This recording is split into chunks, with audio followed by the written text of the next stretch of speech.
Olá pessoal do EducaFit, tudo bem? Vamos para a nossa aula número 5, Síndrome Metabólica.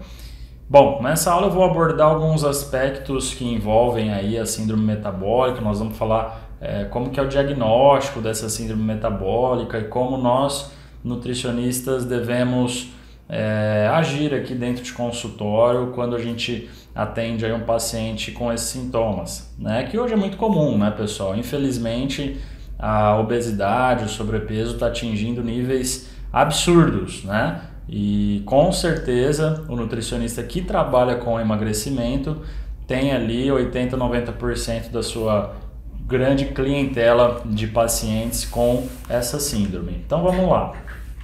Bom, síndrome metabólica, eu vou sempre que falar da síndrome abreviar SM, corresponde a um conjunto de fatores de risco metabólico que manifestam no indivíduo e aumentam as chances de desenvolver doenças cardíacas, derrames e diabetes. Essas doenças cardíacas, derrames e diabetes é o que a gente vê de mais comum em pessoas que estão com síndrome metabólica crônica, ou seja, já estão carregando essa síndrome há um bom tempo, dependendo do paciente ali há décadas, né? 10, 20 anos carregando essa síndrome. Então, realmente é um fator complicante que a gente, quando o diagnóstico aparece e o tratamento é um tratamento rápido, com certeza essa síndrome ela é revertida, ou boa parte dela, gerando muito mais qualidade de vida para o paciente, e esse paciente provavelmente vai ter uma vida normal, né? A gente costuma mostrar sempre essa imagem, né, para o nosso cliente aí, esse tipo de obesidade, principalmente obesidade central, né, no formato maçã. As pessoas que têm esse tipo de obesidade é uma obesidade mais perigosa. Por quê? Porque a gordura ela está simplesmente mais localizada na região abdominal. E a região abdominal, a gente sabe que esse estilo de engordar, esse estilo de acúmulo de gordura faz com que você tenha maiores prejuízos, o seu corpo fica mais inflamado do que pessoas que acumulam gordura dessa forma, né, que é o formato pera famoso aí, né? Ou seja, são pessoas que distribuem melhor a gordura pelo corpo, principalmente em membros, né? Então essa gordura acaba tendo um impacto metabólico um pouco menor, tá? Agora, o que faz esse direcionamento da gordura? Isso é muito genético, mas também pode ter alguma relação com alguns tipos de alimento que essa pessoa consome, né? Bom, a síndrome tem como base a resistência à ação da insulina. Daí também ser conhecida como síndrome da resistência à insulina. Antigamente as pessoas não falavam muito de síndrome metabólica, somente dessa síndrome de resistência à insulina. A insulina age menos nos tecidos, por isso que a gente costuma dizer que essas pessoas elas estão resistentes à insulina. Geralmente, essas pessoas se tornam diabéticas futuramente, tá? Então, se essa síndrome metabólica for carregada por muito tempo, essas pessoas vão desenvolver diabetes. Porém, dá para reverter o quadro, obrigando o pâncreas a produzir mais insulina e elevando o seu nível no sangue. Então, é comum a gente pegar pacientes aí que não são diabéticos ainda, estão naquele estágio ali que a gente chamava, né, antigamente pré-diabetes, e geralmente insulina acima de 15, acima de 20 nos exames de sangue. Então por isso que é importante o nutricionista solicitar, né, esses exames de sangue para verificar, né, os níveis de insulina. Eu considero o exame de insulina um dos principais exames para o nutricionista trabalhar com o paciente na sua redução, né? Eu já cheguei a pegar aqui em consultório pacientes com insulina na casa dos 25, 30, né? Que nunca tinham dosado insulina na vida e que hoje conseguem ter aí uma insulina de 8, 7, 6, que é uma insulina super boa, né? Bom, níveis elevados de insulina podem gerar maior acúmulo de gordura na região abdominal. E aí, né, pessoal, a coisa vai virando uma bola de neve, porque aí a pessoa começa a perder um pouco aquele lado psicológico, né? A pessoa começa a ficar mais deprimida, começa a perder roupa, começa a essa gordura poder afetar o relacionamento dessa pessoa, ela começa a ter algumas doenças. Então assim, essa pessoa vai ficando muito deprimida, esses níveis de insulina cada vez maiores, essa região abdominal cada vez maior. Então é importante o profissional impactar esse cliente. A gente tem que impactar, a gente tem que dar a mão para o cliente, ser um profissional que traz o problema do paciente para ele. Então, o paciente chegou aqui para mim, eu tenho que abordar ele de uma forma, por exemplo, agora o seu problema é o meu problema também. Deixa comigo que eu vou te ajudar. E assim vai, você tem que ganhar o seu paciente dessa forma. E hoje, o nutricionista que trabalha com síndrome metabólica é um nutricionista diferenciado. Na verdade, todos atendem síndrome metabólica, muitas vezes sem nem saber, né? Eu acho que se for fazer aqui uma porcentagem aqui do consultório dos meus pacientes, provavelmente 50% estão com síndrome metabólica. E o que a gente percebe, né? Que os principais fatores para esse aparecimento, né, da síndrome metabólica, primeiro de tudo, excesso de peso, né? Principalmente na região abdominal, naquele formato maçã que eu falei para vocês, e a ausência da atividade física. Esses dois, excesso de peso e a ausência de atividade física, isso é assim a grande maioria. E esse público é o público que nós temos que atingir. Então, o pessoal aí que faz marketing, que trabalha com Instagram, com Facebook, enfim, redes sociais, a gente não tem que falar para aquela pessoa que já pratica exercício ou que já mudou os hábitos. Eu acho que o nutricionista ele tem que atingir muito aquela parcela que está parada em casa, que está no sofá, que não treina, que nunca pegou uma revista para ler sobre dieta, que quando fala a palavra dieta a pessoa já até arrepia, fala que não gosta.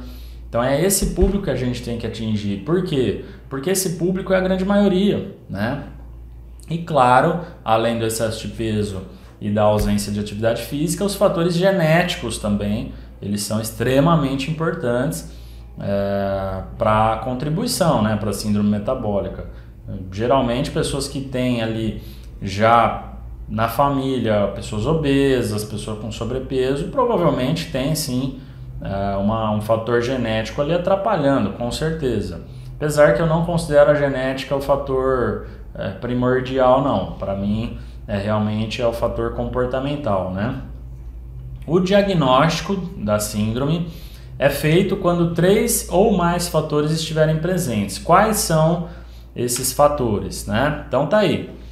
Então, primeira coisa é a pessoa ter essa tabela em mãos. Eu acho que essa tabela ela tem que fazer parte da consulta do nutricionista. O nutricionista tem que mostrar essa tabela para o paciente. Essa tabelinha eu tenho aqui na minha pasta, no computador, que eu tenho uma pastinha aqui no meu computador que eu deixo várias imagens de várias coisas que eu já mostrei aqui para vocês em outras aulas. Imagens sobre suplementos, estudos, gráficos, infográficos e alguns dados, né, como esses aí. Então, olha só. Aqui nessa tabela ela mostra 5 coisas: obesidade abdominal, triglicérides, HDL, pressão e glicemia. Desses 5, se 3 estiverem fora, diagnóstico de síndrome metabólica, tá? Então, obesidade abdominal, né, circunferência, homem acima de 94, mulher acima de 80, triglicerídeos acima de 150, HDL para homem abaixo de 40, mulher abaixo de 50, pressão 13 por 8,5, tiver acima disso, mais um diagnóstico. Glicemia acima de 100. Juntou 3 aqui, gente, já mostra para o paciente, pega essa tabela e mostra para ele, fala, olha, o seu risco de não conviver mais com a sua família, o seu risco de nunca mais ver seu filho, o seu risco de morrer está aumentado. O paciente tem que sair daqui dessa forma, ele tem que sair daqui falando, eu não estou bem, eu preciso de ajuda, eu preciso fazer o que esse nutricionista está falando. Você tem que impactar o seu cliente, né? Bom, qual que é o paciente que tem a síndrome metabólica? É aquele típico cliente que não tem aderência à dieta e treino. Às vezes ele já tentou, às vezes ele já foi na academia, ou então já foi em uma academia, já foi em duas, já foi em três, ficou um mês em cada uma, viu que aquilo ali não tem muita, né, ele não gosta daquilo, né? Ele prefere às vezes ficar mais no trabalho do que tá ali, né? Dieta, às vezes já foi no nutricionista, não deu certo, a pessoa não foi com a cara do nutricionista, já comprou revista, jornal, já folheou, já pesquisou no Google e não gostou de nada, a pessoa não tem aderência, tá? E agora quando a gente analisa o porquê que essa pessoa não tem aderência, é porque ele foi provavelmente em profissionais que não souberam lidar com ele. Ele passou por profissionais que não impactaram na vida desse paciente, ele não conseguiu que ninguém impactasse ele, ou seja, a culpa, logicamente, ele tem aquela meia culpa, só que os profissionais também têm, né? E isso é o que eu converso com a maioria das pessoas que eu presto consultoria, que eu faço, exponho as minhas opiniões, profissionais, nutricionistas, porque é o que está faltando no mercado. O mercado está pedindo profissionais que impactem mais a vida das pessoas, né? Cortar carboidrato pode ajudar no tratamento da síndrome metabólica? Pode ajudar sim. Quem que vai conseguir viver sem carboidrato pro resto da vida? Ninguém. Vai gerar aderência? Não vai. Então essa pessoa ela não vai seguir esse cardápio, né? Realmente, a pessoa que tem uma síndrome metabólica, provavelmente o consumo de carboidrato dela, consumo calórico e de carboidrato é um pouco alterado, provavelmente, né? Ou então é aquela típica pessoa que não tem regra alimentar nenhuma, né? Regra zero, a pessoa não tem horário para comer, não tem horário para dormir, não treina, não faz nada certo. Então, como que a gente pode falar de dieta e falar simplesmente de um carboidrato, né? Eu acho que vai muito além, tá? Eu acho que vai muito além o nutricionista. O nutricionista ele tem que fazer uma organização alimentar na vida dessa pessoa. Colocar horários para ela seguir, em primeiro lugar. É mais importante ela definir horários no dia a dia dela do que simplesmente cortar um grupo alimentar. É muito mais importante o nutricionista ensinar essa pessoa a medir quantidades do que cortar alimentos. Trocar um alimento comum, às vezes, vamos supor, um refrigerante comum para um refrigerante zero. É melhor você ensinar essa pessoa a tomar menos suco, a consumir menos álcool e não retirar, gente. Retirar é uma coisa completamente errada, não vai dar certo. A pessoa ela não vai voltar no seu consultório. Ela pode até voltar, dali um mês, dali 2 meses, vai ter perdido seu 1 quilo, 2, 3, mas isso ela não vai conseguir levar adiante. Então não adianta. Mostre para o seu cliente a necessidade imediata de um acompanhamento multidisciplinar. Isso aqui é uma coisa que eu tento trabalhar com quase todos, não só com quando o assunto é síndrome metabólica, mas enfim, quando o assunto é ganho de massa muscular, quando o assunto é uma melhora às vezes de algum quadro, de algum tipo de doença, não importa. Eu sempre recomendo educadores físicos, eu sempre recomendo psicólogos, médicos, enfim, vários profissionais, porque eu sozinho não consigo atender um paciente, tá? E falando de síndrome metabólica, então, piorou. Eu preciso de profissionais me ajudando, tá? E eu vejo hoje o profissional psicólogo crescendo demais, me ajudando demais para mudar a vida de uma pessoa, né? Então, gente, não tenha medo, faça parcerias, procure lá uns 2, 3, 4 profissionais de educação física para o nutricionista fazer parceria, procura psicólogo, tenha cartõezinhos de visita de todos esses profissionais em cima da tua mesa, tá? Já se você é um profissional que faz a dieta na hora e entrega para o seu paciente, eu preparo as minhas dietas na hora, na frente do meu paciente, e eu já pego um clips, já coloco ali o cartãozinho dos profissionais para ele procurar e falo, olha, você está precisando, você precisa disso, tá? Então é uma coisa muito interessante e muitos vão atrás, as pessoas realmente saem daqui do consultório com aquela chama ligada da mudança, né?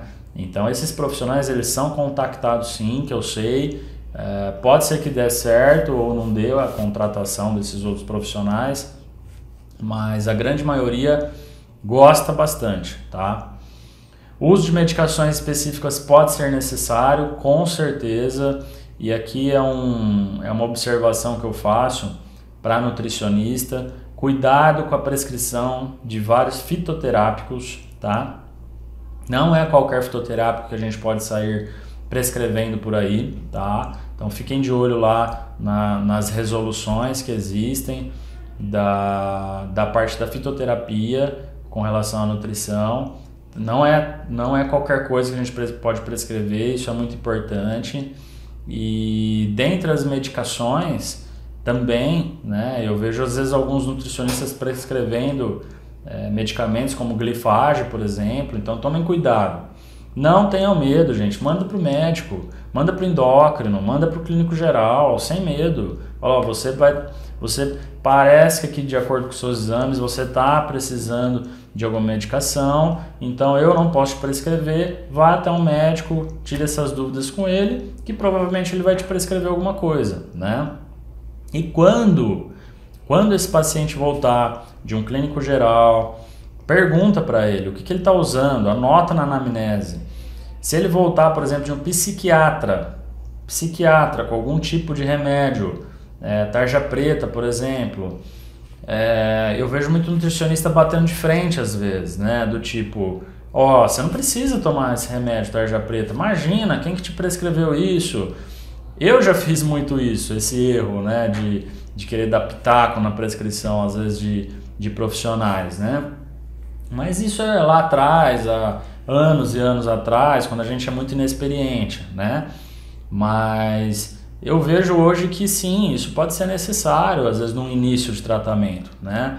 Pessoa que está com, por exemplo, 150 quilos, 140 quilos, pode ser que aquilo ajude no início, se essa pessoa for amparada ali depois do tratamento, né, por profissionais de qualidade. Eu acho que os remédios no início podem ser assim, de extrema importância, com certeza. Então a minha dica é: não bata de frente, tenta conversar com os profissionais que estão por volta desse paciente, trocar informações, tá ok? Então é importante a abordagem de uma outra forma. Eu vejo hoje o profissional nutricionista de qualidade, ele já está começando a ter uma abordagem diferente com o seu paciente, tá? Não somente aquela coisa de abriu a porta, o paciente entrou, você vai fazer essa dieta assim, assim, assim, tchau, valeu, até mais. Não, isso aí já era, gente, isso aí já era. Tem muitas vezes que aqui dentro do consultório eu converso muito pouco de dieta com o meu paciente. Muitas vezes a gente senta junto, abre exame, vamos analisar exame, vamos ver o que dá para melhorar. Claro, falando de comida ali junto, mas muitas vezes eu nem fiz uma mudança no cardápio. Às vezes é um retorno, por exemplo, o paciente tá cheio de dúvida, a gente bota o cardápio aqui na mesa, vai riscando, vai conversando, a gente faz desenho, faz gráfico para o paciente tentar entender, né, o que vai melhorar a insulina, o que vai melhorar a glicemia, o que vai melhorar o triglicerídeo. E a gente ficou aqui 1 hora, às vezes, conversando de tudo isso e eu não fiz uma mudança na dieta. Eu nem imprimi outra dieta.